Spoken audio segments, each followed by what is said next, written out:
Assalamualaikum warahmatullahi wabarakatuh. Perkenalkan, nama saya Abi Sinari, MPS 19170518 dari kelas A. Di sini saya akan belajar tentang konsep program, eksekusi program, dan set instruksi untuk kuliah pengantar organisasi komputer. Yang pertama itu adalah konsep program. Konsep umum.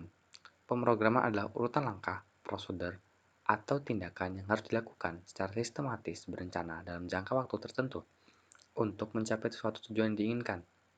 Konsep IT, pemrograman adalah urutan langkah prosedur yang diwujudkan dalam bentuk instruksi-instruksi pemrograman yang diberikan kepada komputer tersebut dapat menjalankan suatu fungsi untuk memperoleh hasil yang diinginkan.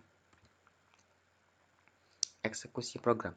Eksekusi program adalah fungsi dasar komputer yang prosesnya dengan cara mengambil pengolahan instruksi dengan langkah, yaitu instruksi baca CPU dari memori dan CPU eksekusi dari setiap instruksi. Siklus eksekusi. Yang pertama adalah Instruction Address Calculation atau IAC, yaitu mengkalkulasikan atau menentukan alamat instruksi berikutnya yang akan dieksekusi. Selanjutnya Instruction Fetch atau yang disebut IF, yaitu membaca atau mengambil instruksi dari lokasi memorinya ke CPU.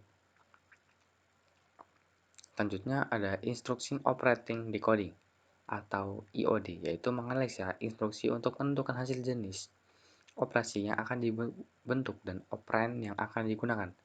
Kemudian ada Operator Address Calculation atau OAC, yaitu menentukan alamat operan. Hal ini dilakukan apabila melibatkan referensi operand pada memori. Kemudian ada Operand Fetch atau OF, mengambil operan dari memori atau dari modul input atau output. Data Operation DO, yaitu membentuk operasi yang diperintahkan dalam instruksi.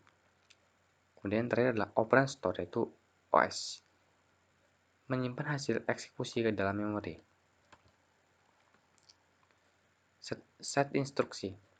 Set instruksi atau instruction set adalah sekumpulan lengkap instruksi yang dapat dimengerti oleh sebuah CPU dengan sebuah kamus berisi daftar perintah apa saja yang dapat dilakukan oleh sebuah prosesor, dan biasanya terikat dengan sebuah keluarga arsitektur prosesor. Misalnya kali 86 kali 64. Instruksinya berbentuk machine code, bahasa mesin, aslinya seluruhnya dalam bilangan biner. Untuk programmer biasanya digunakan representasi yang lebih mudah dimengerti, bahasa yang dapat dimengerti manusia. Biasanya dikenal dengan bahasa assembly. Di dalam sebuah instruksi terdapat beberapa elemen instruksi. Yang pertama adalah operation code atau opcode, menspesifikasikan operasi yang akan dilakukan. Kode operasi berbentuk kode biner. Yang kedua, source operand reference. Operasi dapat berasal dari lebih satu sumber. Operand adalah input instruksi. Yang ketiga adalah result operand reference, merupakan hasil atau keluaran operasi yang dilaksanakan.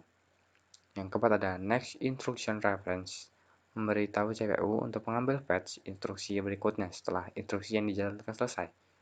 Source dan result operands dapat berupa salah satu atau tiga di antara jenis berikut ini: main or virtual memory, CPU register, input atau output device. Terima kasih, itu saja yang dapat saya sampaikan. Terima kasih. Wassalamualaikum warahmatullahi wabarakatuh.